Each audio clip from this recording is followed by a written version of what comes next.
You're the perfect blend of elegance and style, and your ride should be no different.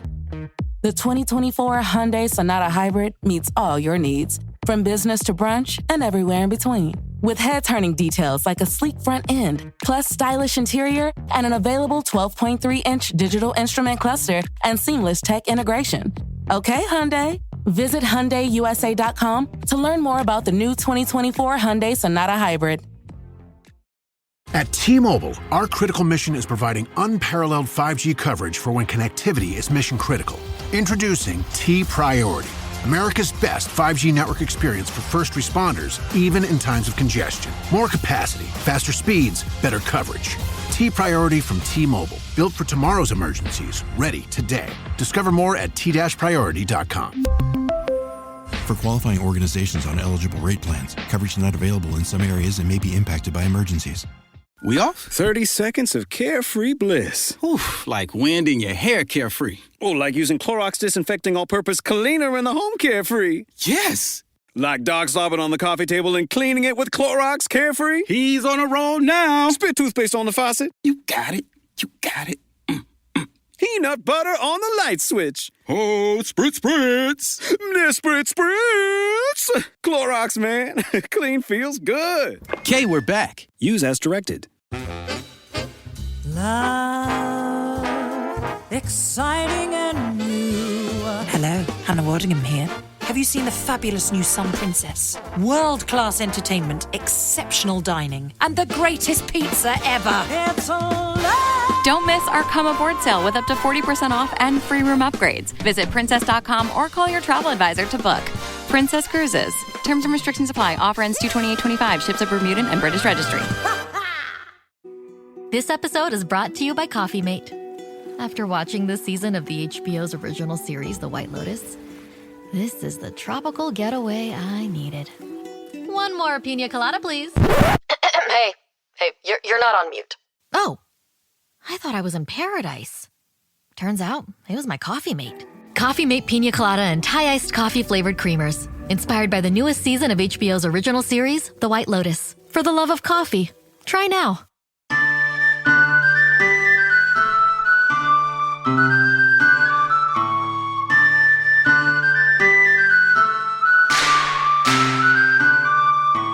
Hey all you heroes, hawks, heralds, crows, pirates, and wardens. Welcome to the Dragon Age Lorecast, where we unpack, discuss, and galaxy brain about all the lore behind the Dragon Age series. We are so excited to bring you this podcast.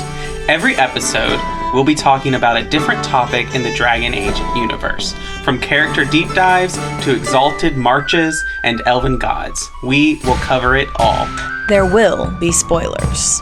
And always remember, swooping is bad.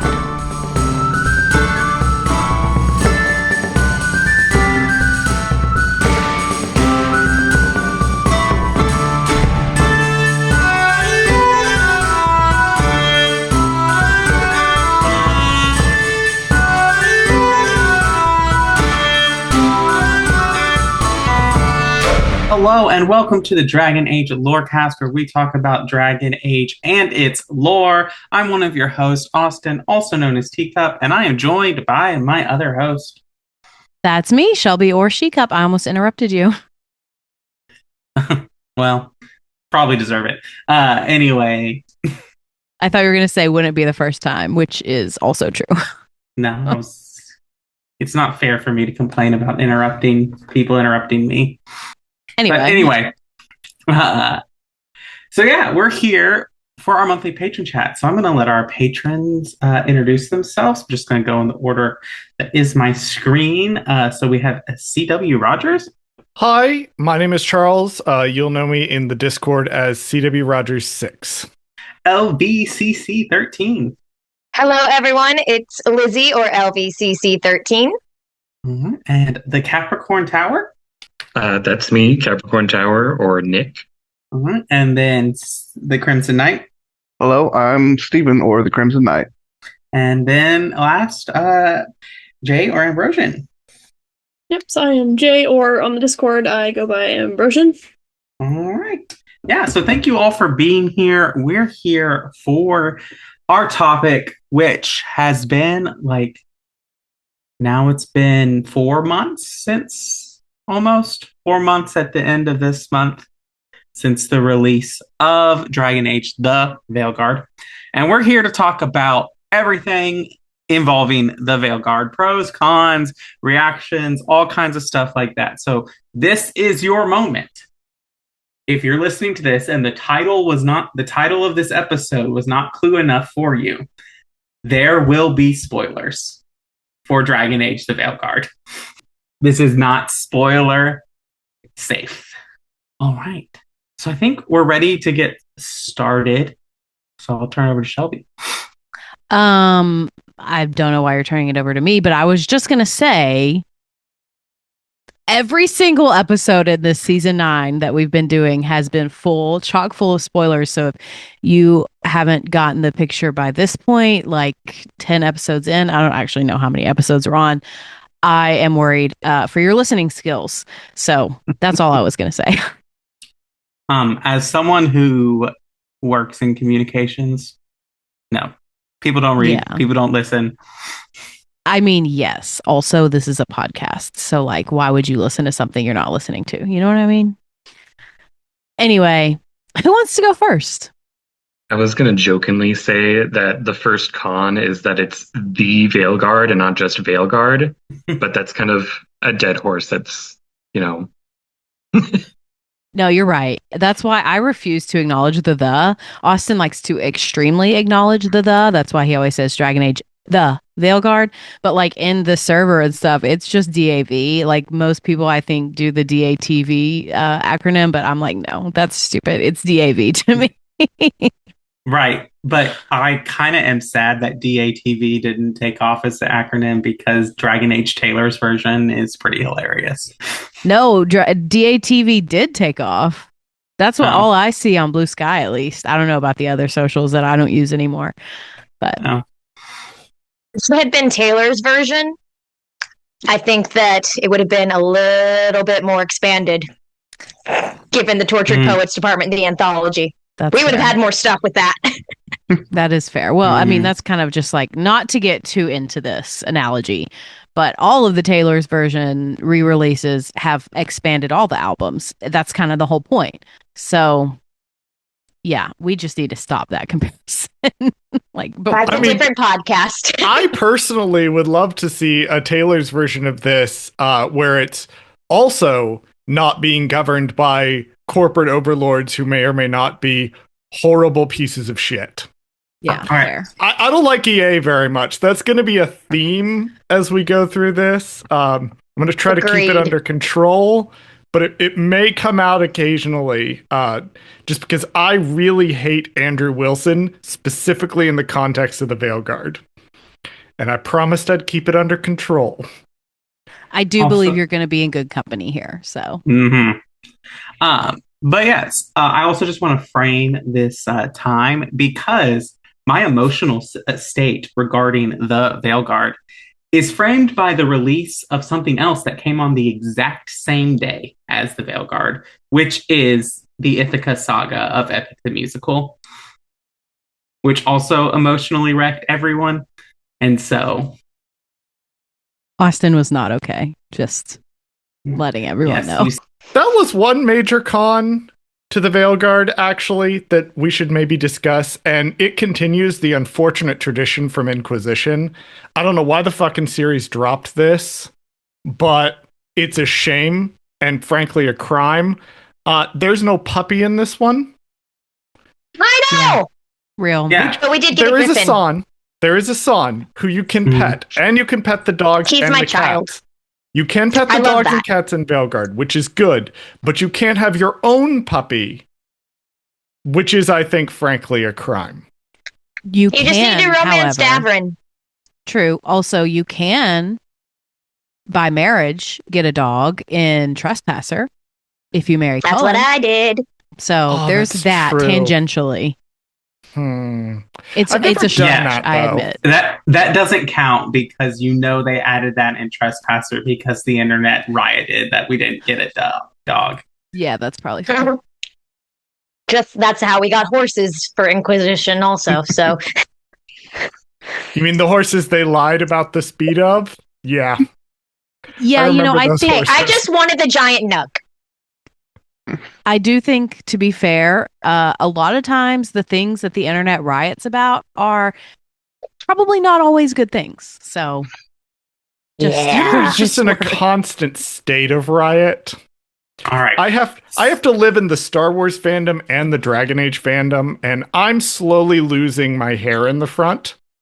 I think these things might be connected. My sympathies. I can tell you, as someone who just left his Star Wars podcast, there is light at the end of the tunnel. Not for me, there is not, and we'll get to it when we get to the pluggables. Yes. All right. Let's talk about the Veilguard. Who wants to give some information, some cons, some pros, some things you liked, some things that make you want to throw your controller out the window and hit a small child? I'm not allowed to do that. I'm a teacher. I'll go first, if that's okay. I absolutely loved the game. I played through my first playthrough in 70 hours. I think it's extremely playable. I loved the Lucanus romance, and just in general, I was satisfied with the game. I was very happy / heartbroken at the end of it. But there are definitely some things that I didn't love. I did not love that you can't just go and talk to your companions like you can in Skyhold. I didn't love that. I liked having the opportunity to actually have a conversation with my companions. It felt very Mass Effect in that way, where yes, you can go and listen into what your companions are talking about, and they'll have things to say to you if you walk into whatever space they're at. I did like that when it comes to the companions interacting with each other. I loved that part. But I like being able to, whenever I want, go up and just lay a big fat kiss on whoever I'm romancing. And they took that away from me, and I'm not happy about it. That is all. Yeah, I wrote it down as I miss the game of 20 questions you can play with every companion, especially from Inquisition and Origins. I just felt like that added a lot of context to the world, because you're able to talk to them, you get pieces of their personality, but they also get to explain like lore and current events to you, and I miss that. It was the absence was felt. And it took away from the realism with not having that. I do agree, but also I think one of the reasons why they wanted to get away from that is because it does feel very video gamey. Like, oh, let me just ask a list of questions to this person, where like in a real life conversation, that's not really how conversations work. So I get that they wanted to move away from that, but also it's kind of like, I wish we could have had a middle ground there, because I do agree there's a lot of like lore and backstory and personality, Nick, as you were saying, that we just didn't get with the companions because we didn't have those opportunities in dialogue. So, and even just like utilizing people, like letting Harding fill a little bit of a Varric role, which you kind of get in a conversation that you can have. But like, I remember going in and being like, oh yeah, like I can ask Varric, and Varric will tell me what every single Dragon Age 2 companion is doing, what happened to the city after that, and it adapted based on your choices. And I know that imported choices are probably going to be a hot button issue of this game. But yeah, I just missed that of a thing of like, let me go ask someone about all the things that are going on, and like, let me hear from the other Inquisition companions besides Dorian and the person you romanced. I can go next, and broadly, because if I go off on this, I'm going to go off on an extended tangent. I have a lot of thoughts. Broadly, I came away from the game feeling very similar to LVCC 13, in which satisfied was the word I was going to go with. I finished it and I said, yeah, that was a pretty good ending to that story. Obviously, they left things not totally tied up, but broadly for the arc of the entire narrative series to this point, I was like, yeah, that's pretty fine. my main criticism, at least at the time, was I was like, I feel like the world is smaller here, which it's bigger in scale. Like, it tells us it's the entirety of Northern Thetis, but it feels internally within the game smaller. That was my main concern, like, coming away from it. So I've actually reevaluated this game a lot. And I reevaluated it after slimy AI-powered CEO Andrew Wilson got on an investor call and basically said that he thinks the reason that Veilguard didn't meet their, in my opinion, completely fucking unreasonable sales expectations. They wanted this game to sell basically a little under a third of Dragon Age Inquisition's lifetime sales in 3 months, which is absurd. He said the reason that he thinks they didn't do that was because the game didn't have live service elements. And knowing that ChatGPT wannabe man Andrew Wilson did not want me to have this game makes me appreciate the parts of it that are Dragon Age that much more. That they turned around, this team turned around and made a game that was Dragon Age. Was it the best Dragon Age? Not in my opinion. Was it my favorite Dragon Age? Definitely not in my opinion. Fenris was not in it. But it was a Dragon Age game. And for me, I had to reevaluate a lot of the feelings I had about this game, knowing what the game could have been if EA had managed to meddle with it. And I don't want to present anything that's alleged as like a definitive fact, but allegedly, given how hard the developers had to fight to make this game, it's kind of a miracle we got it. And I'm actually really impressed, particularly with Act 3 of the game, because Act 3s in games tend to clock in or phone it in like so much harder. I'm replaying Dragon Age 2 right now. I'm almost done with it. I abandoned my public chronological journey because fuck TikTok. But I am going through it personally and just seeing how undercooked Act 3 of DA2 is, because they were on a 16-month development cycle, and even that is generous. And they had to cut a lot of stuff out of Act 3 that they wanted to be there. Seeing how that is compared to Veilguard, where the ending is routinely, I see, praised as one of the best parts of the game, that they nailed that final mission.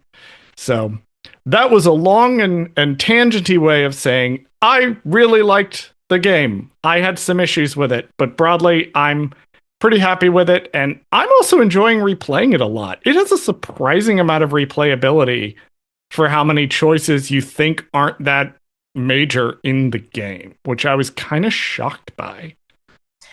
That's good to hear, because I started a second playthrough like probably in December, I think. And immediately was like, you know what? I don't want to do this. I am emotionally exhausted from this. So maybe I'll come back to it someday. But right now I need a break, from just the emotional roller coaster of Veilguard.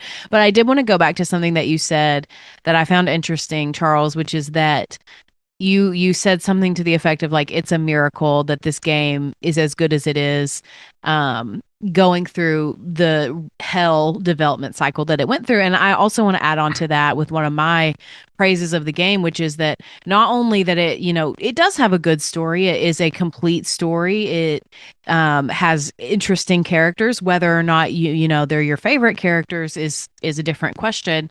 But also this game was one of the most optimized, one of the least buggy games I have ever played at launch. I didn't encounter a single bug. I have never played a game. I have never played a game where I did not encounter a bug. And that really, I think, I have to give them so much applause for that. Just knowing the absolute shit storm that went on behind the scenes, the layoffs, the firings, the unreasonable expectations, and they were still able to deliver such a polished game really should be applauded, I think. So that's just something I wanted to add on. if you're new to Dragon Age, look up, I think it's patch 4 for Dragon Age 2. Just look up the big major content patch that came out, and you'll see just how much of a mess that game was at launch. And even Origins is still buggy to this day. Inquisition still has bugs to this day. I had the same experience with DATV where I was going, no, everything functionally works. The quests feed into each other. I'm not running into any bugs. I'm not having to Google anything. It's very genuinely impressive that they were able to turn in a game from a gameplay perspective as tight as this is. And also just how fun the gameplay of this game is. It flows so well. It feels like the kind of gameplay that Dragon Age 2 wanted to get to, but didn't have time to get to. I think that's a good way of putting it. I kind of feel like, and I probably take my opinion with a grain of salt here, because I think I played like 2 hours, maybe 4 hours maximum of Andromeda, but it does very much feel like a combination of DA2 combat and Andromeda combat. If that makes any sense at all, it's just like the vibes of it all mixed together for me, at least. Yeah, I think that this is definitely the Mass Effectiest Dragon Age game. And for a lot of reasons that we've touched on that, but also like the ability to create a combat system that you can put on basically your story mode, and it is just a cakewalk. Like you can walk in, like you're not like just walking in one-shotting enemies all the time, but you're not going to die every 5 seconds. But then to turn it onto Nightmare, and it's like, oh, I'm almost playing a From Software game at this point. Yeah, I definitely don't have any qualms with the gameplay. There's a lot of, technical things that I really enjoyed about the game. I like the map layouts and the sort of art direction for all of the locations. I think it's a very beautiful game. Every place feels unique to the faction or place that it's at, and is, just looks really good. And I think that's not something to ignore. I think the way you get equipment in the game is probably the best it's been in any of the games ever. I think the sort of randomized chest upgrading your weapon system makes the most sense because it eliminates the sort of inventory glut that we had in all of the previous games, where you get all of these like 1-star pieces of equipment that are useless and you sell them, but then you're also barely ever using your money. So I think they really solved the problem that was persistent in the previous games in that respect. So really enjoyed that. And I think, from a combat perspective, there's a lot of replayability with the combat, because you can't get all of the skills in your tree. Like you have to really kind of commit to a build. You can respec anytime you want, which is nice, but you can't have all of the bells and whistles. You have to kind of have to make a decision. When I played for a mage for a little while before I went to my rogue main file, you kind of have to choose if you want to be a dagger orb or a staff mage. You can't really do both effectively. You kind of need to specialize. And I thought that was cool, because then if you go back to the game, there are more options to explore with. And I think that's good game design. Sorry. No, you go ahead, Charles. I wanted to add on top of that broadly, there's so many quality of life things to this game that make me know for a fact that the people who made these games are Dragon Age Origins fans. And I know because a bunch of the quality of life stuff that Capricorn Tower mentioned with the gameplay, and then I was also thinking the companion banter. If you get the companion banter is interrupted, it will pick back up again. Somebody on that dev team kept getting their fucking banter interrupted while they were playing Origins, and they got pissed about it. And mad respect to whoever that person was, you're my favorite person on the dev team. Literally the best innovation in video games ever. But I also really like the mechanic that it's so like in universe of them just being like, now what was I saying? Oh yeah, I just murdered a bunch of people. But let's get back to the shopping list, Balara. The accuracy with that, though. Like, especially with Lucanus, because he would just be so nonchalantly covered in blood and then just turn and look at everyone and be like, what were we talking about? Oh, yeah, coffee. So speaking about like combat earlier, because I know this is something I've talked about before with how badly I wanted to see mages in close quarters on the front lines. Because in the older games, they're just standing there poking a long stick. That's all they're doing. As someone who mostly plays mages, it's so boring in the older games, and I know that's a technical limitation from the time. But finally getting something where you're able to actually fight in close quarters, you can see more of what magic users can actually do. Because they talk about how fearsome and how scary they are throughout the whole series. And then you just see, like Dragon Age Origins in the very beginning, they're dancing. They're having a great time when they're casting their spells in the first camp. And the movement, it's just, you don't see much of how dangerous they actually are in the previous games. You just hear about it for the most part. And then in this game, you're actually seeing them out there on the front lines doing damage in close quarters. You're seeing how dangerous they can actually be. And that made me happy. I mean, for me personally, the game does, and I loved the game. It's a great game. To me, you can tell it was rushed a little bit. And I think that rushing was more of them, they're trying to get this game out. They've been pushing back against what executives who are very, disconnected with the fan base want. It did feel a little rushed to me, but in another, from another point of view, cutting a lot of things and that kind of rushed feeling leaves a lot of room for the fandom to work with the series and build upon it in their own works, add in their own things. If something happened and you didn't like it and dab, just pretend it didn't happen.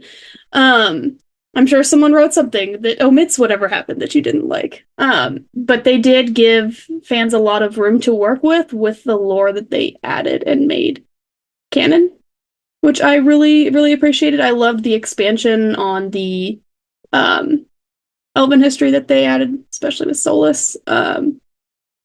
I would have liked to see a little more of the dwarves, but we got more from them. And they did leave the game very open-ended, in my opinion. So several characters that may have perished. I mean, I think several of them could still logistically be alive.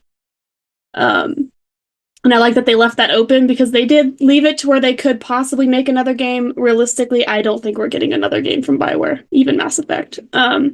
But in the end of everything that they had to fight through, I'm still glad with what we got because I love the way they changed the combat, all of that. So there's a wonderful essay that I read on Tumblr, which was another big thing that kind of caused me to reevaluate. I don't know if people have also read this essay. I cannot remember who it's by, but it talked a lot about how Dragon Age the Veilguard feels like the final word from a team that knew they were going to be on their way out the door. And so we're determined to have their final word on the lore, on the story, on the tone of the world. And it talked a lot about how Dragon Age the Veilguard, looking at the narrative arc of the series, Dragon Age the Veilguard kind of being the culmination of going from the world is shit and you just have to deal with it to the world can be better and the actions of other people can make the world better. Now, do I wish we'd gotten to see some of how our previous choices did that? Yes. But also goes back to kind of the payoff for how tight this game is not having to account for a lot of that. So I do see why they did it. But that essay, I wish for the life of me I could remember who it was that actually wrote it. But it was absolutely fantastic. And it talked, knowing what we know about the layoffs and knowing what we know about, like, I have a tinfoil hat theory, and I'm not going to pull out my PowerPoint because we do only have about an hour.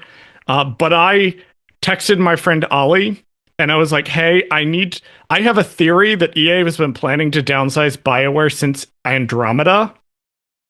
Can you confirm if I'm crazy? And laid out the whole timeline. And they were like, no, that actually sounds completely accurate. So my suspicion, again, allegedly can't say anything, that this is the final word from this team really caused me to think a lot, particularly about the story they were trying to tell and the world they were trying to the world they were trying to show. I do think that's a good place to leave off and go to our mid break. So I'll turn it over to Austin.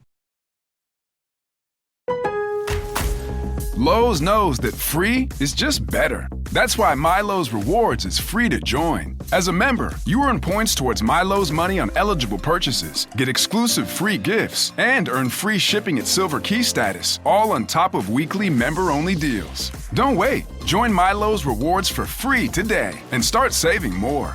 Lowe's, we help, you save. Loyalty program subject to terms and conditions. Details at lowes.com/terms. Subject to change. Hey, it's Bill Simmons from the Bill Simmons Podcast here to tell you about Michelob Ultra Courtside. It's getting fans closer to the NBA with a chance to win prizes like courtside seats, a trip to All-Star Weekend, and much more. Check it out at MichelobUltra.com/courtside. Michelob Ultra Superior Access, Courtside 24-25 sweepstakes, no purchase necessary. Open to U.S. residents 21 and up. Begins on October 1st, 2024, ends July 1st, 2025. Multiple entry periods. Visit MichelobUltra.com/courtside for free entry deadlines, and official rules. Message and data rates may apply. Void where prohibited. More rewards, more savings. With American Express Business Gold, earn up to $395 back in annual statement credits on eligible purchases at select shipping, food delivery, and retail subscription merchants. Enjoy the benefits of membership with the Amex Business Gold Card. Terms apply. Learn more at americanexpress.com/business-gold. Amex Business Gold Card. Built for business by American Express.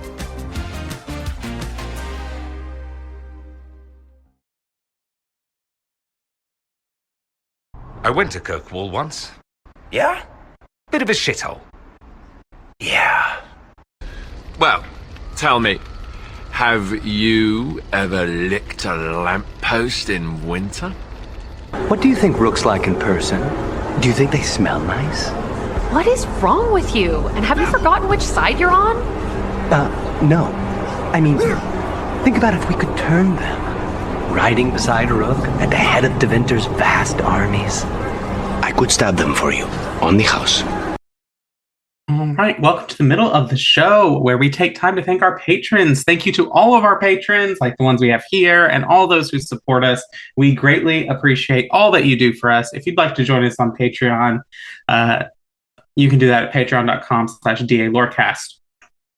Also, your merch was sent out on the day of recording this, so your shirts have been sent out. It is February 20th as we are recording this. It is releasing on February 27th. So some of you might have them. Some of you, they might be in transit. I think also by the time the episode releases to the public, the stickers will have been sent out as well. They were delayed in shipping, but they should be here on Monday or Tuesday of next week. With that, you can also, if you can't support us on Patreon, you can do so by leaving us ratings and reviews on Apple or Spotify. Do we have one to read, Shelby? I didn't think so. Yeah, we don't have one to read. So if you haven't left us a rating or review, leave us 5 stars and some kind words, and we'll read it out on a future episode of the show. And last, come hang out with us on Discord, the Cups Podcasting More Discord, where we can talk about all of our thoughts in a lot more details. A lot of us have voiced some of this stuff already in the Discord. So you might get more here and more there, but it's a great place to hang out and talk about the Veilguard. And with that, I think we can get back to the show. This episode is brought to you by Abercrombie. Build your fits of the day with Abercrombie's newest denim drop. Here's where to start. Abercrombie's 90s straight jean goes with any shirt from tees to sweater polos. Super versatile. Their loose and baggy jeans are more trend forward, so you can grab those and go out with your friends. Abercrombie's denim fits come in a range of washes. Build your looks around Abercrombie denim. Shop online or in-store. This episode is brought to you by State Farm. From your morning podcast to your afternoon playlist, State Farm knows you personalize your entire day, and that's why State Farm helps you personalize your insurance with the State Farm Personal Price Plan. It offers coverage options that help protect what you care about most at an affordable price just for you. Like a good neighbor, State Farm is there. Prices vary by state. Options selected by customer. Availability and eligibility may vary. This episode is brought to you by Nerds Gummy Clusters, the sweet treat that always elevates the vibe. With a sweet gummy surrounded with tangy, crunchy nerds, every bite of Nerds Gummy Clusters brings you a whole new world of flavor. Whether it's game night, on the way to a concert, or kicking back with your crew, unleash your senses with Nerds Gummy Clusters. Don't Templars have anything better to do than come up with new ways to torment mages? No. Again, I'm so sorry Manfred keeps wandering in while you're asleep, Lucanus. I think he wonders about spite. Curiosity has feet. We have enough feet already. It has feet. You fear barbarians will swoop down upon you. Yes, swooping is I just wanted to give Steven a chance to go first because he was kind of the only one that didn't weigh in on the first half. So the floor is yours, my friend. All right. Well, the thing that bothered me the most about Veilguard is how static the lighthouse felt. Because I mean, in the Inquisition, we had cutscenes like Dorian and Colin playing chess, or Varric giving Cassandra a book, or Cassandra hitting Iron Bull with the stick. And here it was just anytime you could actually talk to a companion, it was almost always one-on-one. And it was almost always in their specific locations. And it felt like after what we got with Inquisition, it was a major step back to what it felt like in Origins. And it was just it took me out of the game a little bit. Yeah, I definitely agree with that. And like, even to kind of piggyback on the lighthouse a little bit, like we watched Skyhold, for better or worse, like change as Inquisition goes on. As the Inquisition grows, more people come to Skyhold, the rubble gets rebuilt, we start seeing scaffolding put everywhere, other things like that, like Skyhold changes. And I know it's like the Fade in the lighthouse, but isn't the Fade the like entity of change, can be whatever it wants to be? At least we didn't get that Also, fuck ass submarine. Yeah. Sorry, I had to. Now I kind of want it just to be contrary, but moving on. I love the lighthouse because I just love the aesthetic of it, but also and I've said this in Discord too, I got so spoiled with being able to change everything in Skyhold, like changing the tapestries, changing the throne, changing all of the furniture in my bedroom. Heck, we could even change the stained glass in our bedroom in Skyhold. And we can't change anything but the library room in the lighthouse and one statue in the courtyard. I wanted to change the aesthetic of my Rook's bedroom depending on what their style is. They're all different people.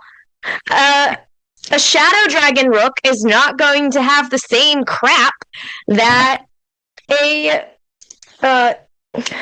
Veil Jumper is going to have. It's like they gave us all of the ways to alter the way our person looks, but none of the ways to translate their personality anywhere else. So here's my issue with that is you can change Rook's room as far as the decor to an extent. The problem is, for me, that the most individual customization you can do is in Rook's room, in the giant fish tank room. And you can change, like, there's 7 or 8 different touch points you can do. You never fucking go in that room. except for when you're going to meditate to talk to Solus, or except in one case that I know of, I can't say every romance bones down in that room, but I do know everyone I'm aware of except one bones down in that room. And that's the only time you ever see it in cutscenes. I only really went there to change my wardrobe because I'm a transmog fiend. But it's frustrating that, the most decoration you can do is in that room. And unlike the Inquisitor's bedroom in Skyhold, I felt like you went there quite a bit more than you did. And this one, it's the one scene of you sitting and looking at the candles and the fish tanks in the background, and then you're talking to Solus, which is the other downside of that. You have to talk to Solus. Yeah. I mean, for me, like, yes, you can change the different wall hangings and stuff like that, but even when you do that, the room still looks exactly the same. Like, all I can really say is there's like a few different things you can buy, which I did like that. I liked the amount of stuff that you could buy and find, especially like the fact that they tried to get all of the different factions with decorations. But the other thing is you can get all of those decorations no matter what your origin is, and the room still looks the same no matter what you put up in there. I would want to change, like, oh, I have this kind of couch in here. I want to be able to have this kind of couch, or I want it to be this color. I want to have hangings from the ceiling because, a Dalish shelf might have that kind of stuff. Different colors. I'm just spoiled. I like to decorate stuff in video games. I can't do it in real life. That's where I decorate. What I'm hearing is Lizzie wants to be able to go to Thetis' version of Home Depot and Home Goods. So EA does have a game for that. It's called The Sims, but unfortunately, I know everyone brings up Bethesda as like the bug king.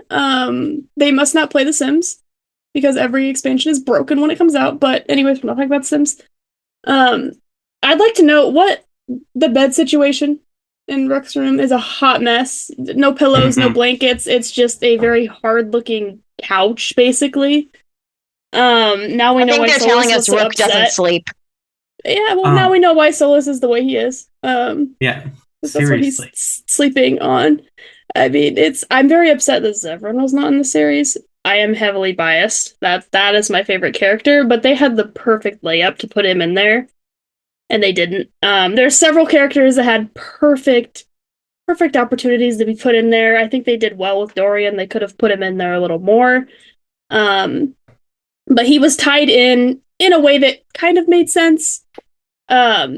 Especially if you have context into other parts of the series that aren't just games. In terms of financials, I know that they called it a failure, but I mean, you're talking about a game that was getting bombed months before it came out. This is a game that was getting ripped apart by people, review bombed, and it still outperformed, I'm pretty sure, everything else that they have released, at least in the time frame that it's had to earn money for a single player RPG, because some games just aren't meant to have live service elements. This is one of them.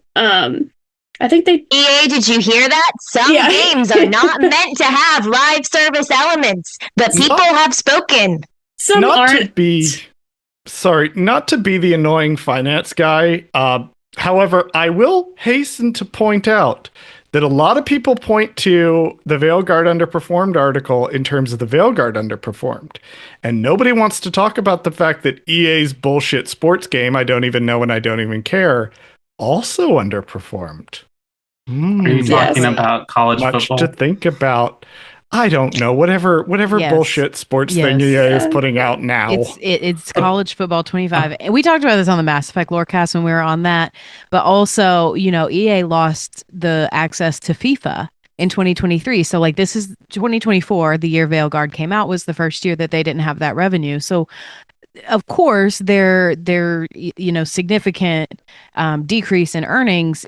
There's no way that is Veilguard's fault. Yeah. Like that is the loss of FIFA. But I think that the right-wing smear campaign against this game, because that's just going to call it like it is. That's what it was, a right-wing smear campaign. That cannot be understated. You just can't. I think that had a huge impact on the perception of the game. And I think that hardcore Dragon Age fans still purchased and played this game. But I do think a lot of the people who would normally be like interested, okay, yeah, maybe I'll try this, like when it goes on a 15% sale, whatever, did not buy it because of that impression. And I just don't think that can be said enough.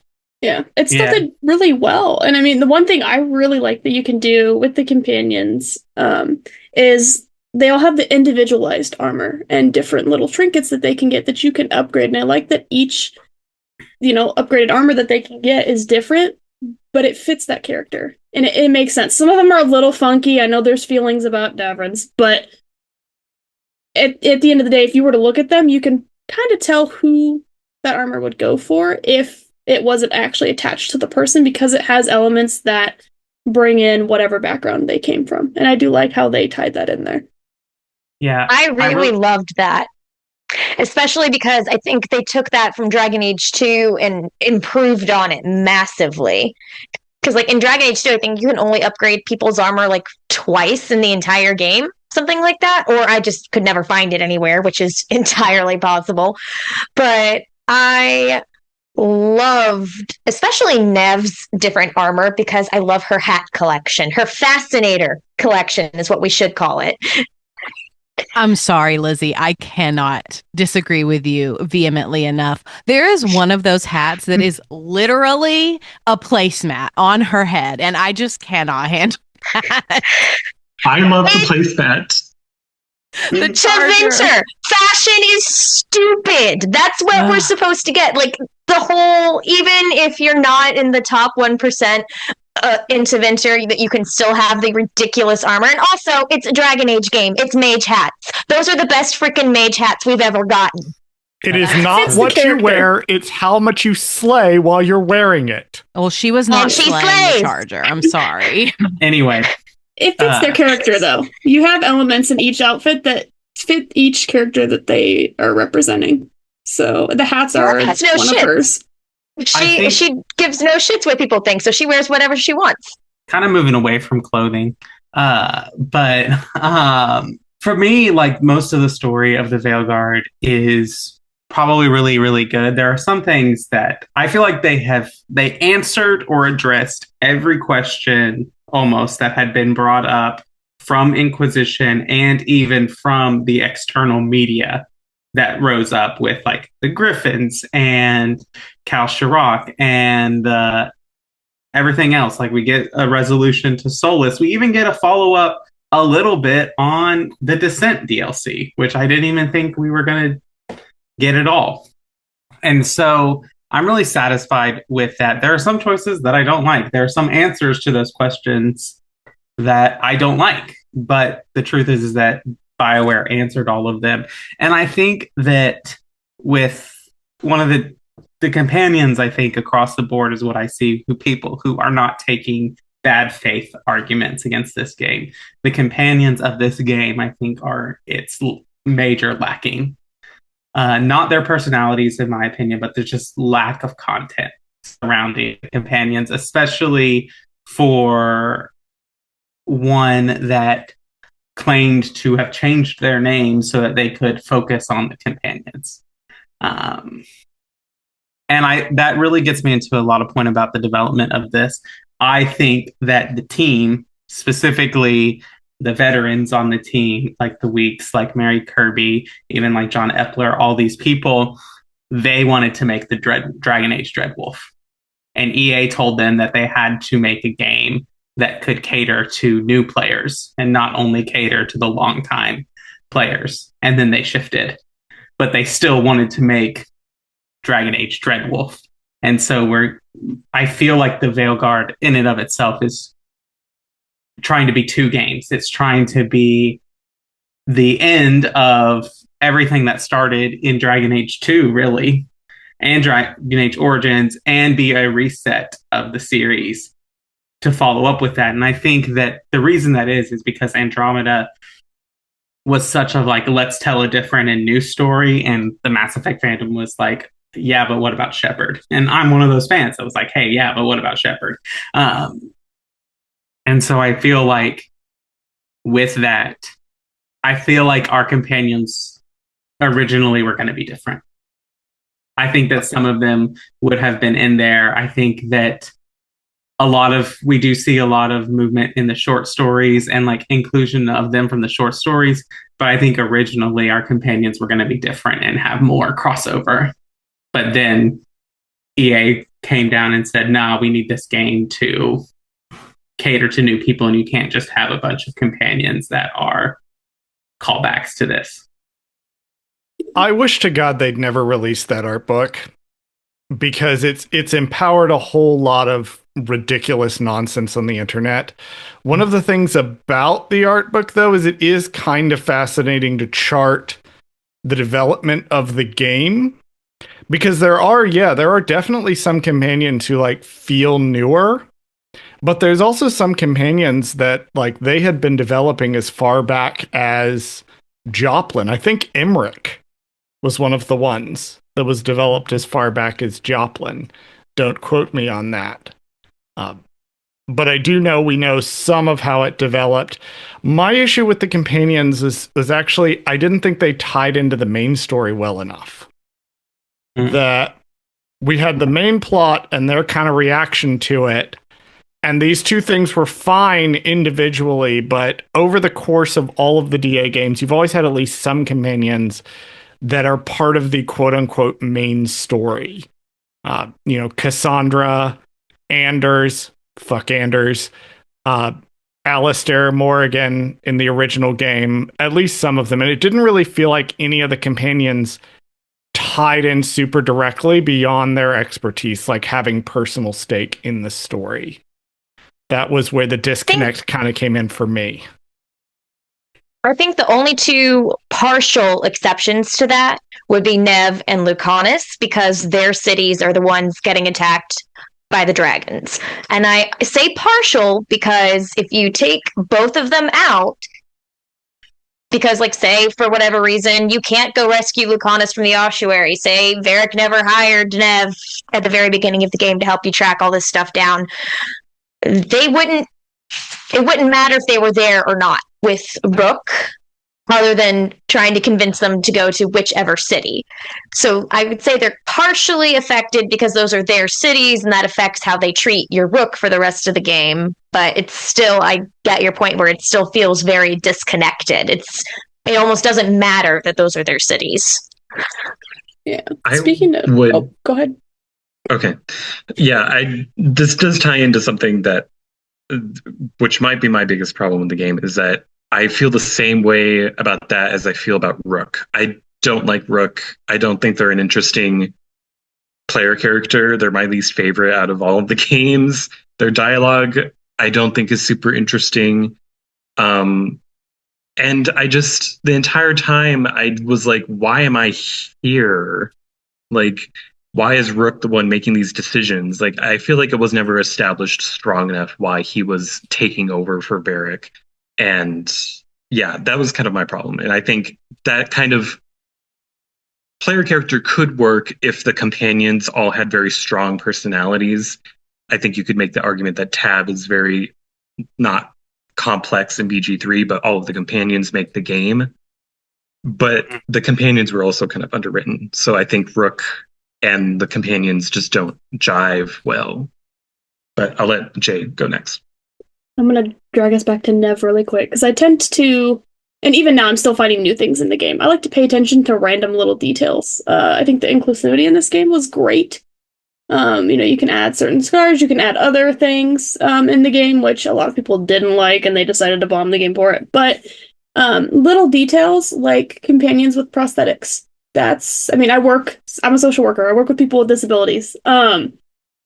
Prosthetics. Nev specifically, if you have not noticed this, play the game, put Nev in your party, run across different kinds of terrain at different speeds, and listen to her prosthetic leg. It sounds different. So if you're on rocks, if you are running, if you are walking, if you are on dirt, it sounds different every single time. So the fact that someone went in there and took the time and the effort to make it sounds like metal on stone. So you can physically hear her prosthetic leg sounding different on each terrain. And the fact that they took the time to put that in there is huge, especially for players who might have prosthetics or just all these other options that they included so that players can actually make a character that somewhat represents them. You worship at the altar of these sound designers. I love the attention to detail with that kind of stuff. Before we, because I know we're coming up on time here, but I just have to address my biggest criticism of the game with Austin on the mic, because I needed to tag up with Austin. Where's Fenris? Why is he not here? Where's my husband?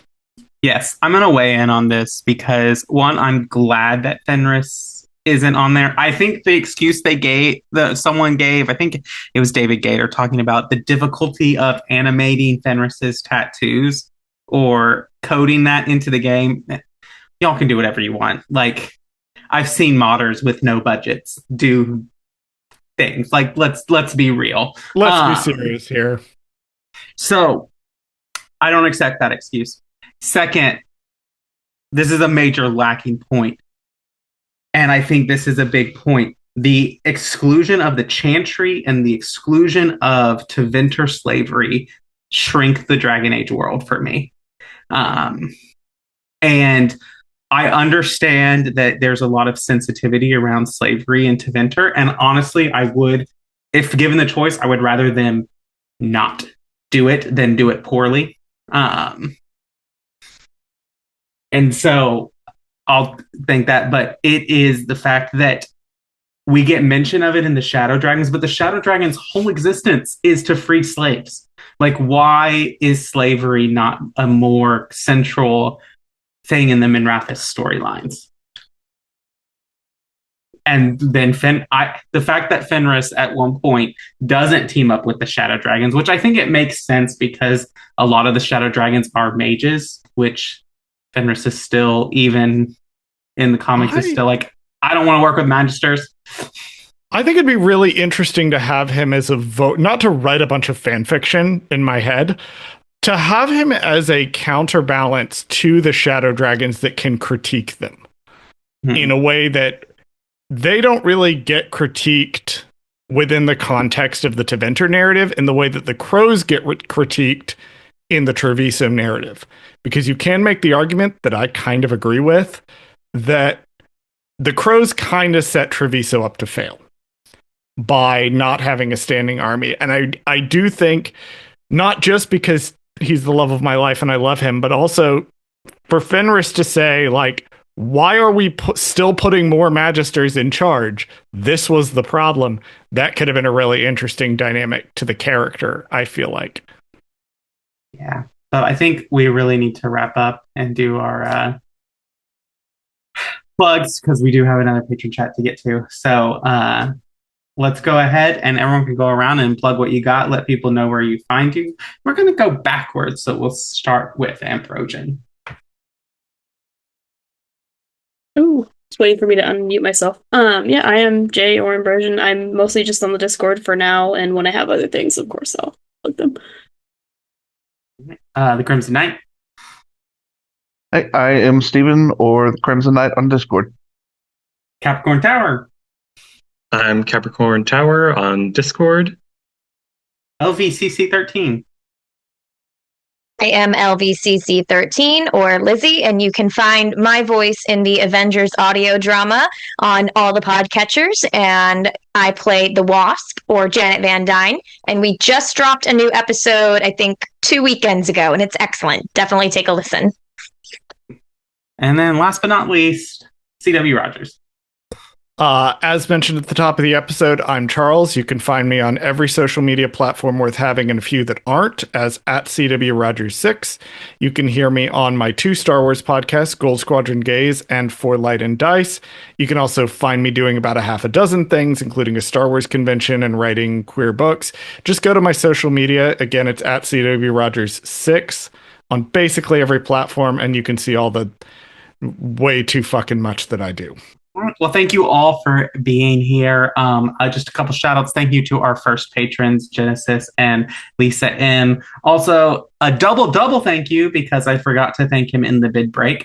But a double thank you to the Nug King, Lewis H. We greatly appreciate all that support. And then thank you for everyone who listens to the Dragon Age Lorecast. We'll see you next time.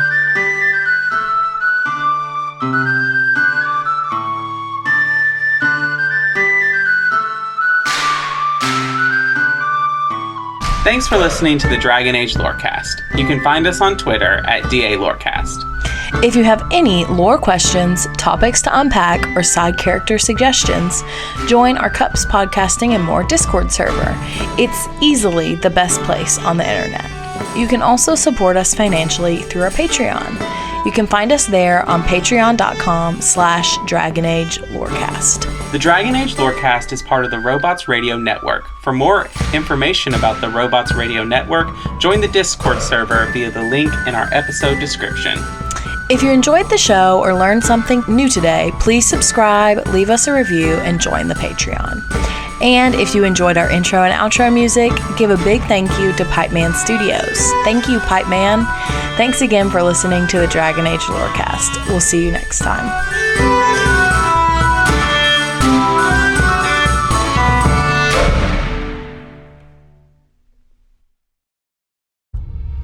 Are you a fan of Elden Ring? Are you confused about the lore as pretty much everyone else? We've got you covered. Check out the Elden Archives, a lore podcast that helps to explain every little confusing detail about the lands between. Things like what exactly happened on the Night of the Black Knives, or what we really know about characters like Mikola. Just like the show you're listening to now, we're on the Robots Radio Network, so you know it'll be good. Wondering how to find the show? Easy. Either go to robotsradio.net or search Elden Archives on whatever podcatcher you're using right now. Bookmark the show for later, and we'll see you in the lands between. Again, that's The Elden Archives, a FromSoft Lorecast available everywhere.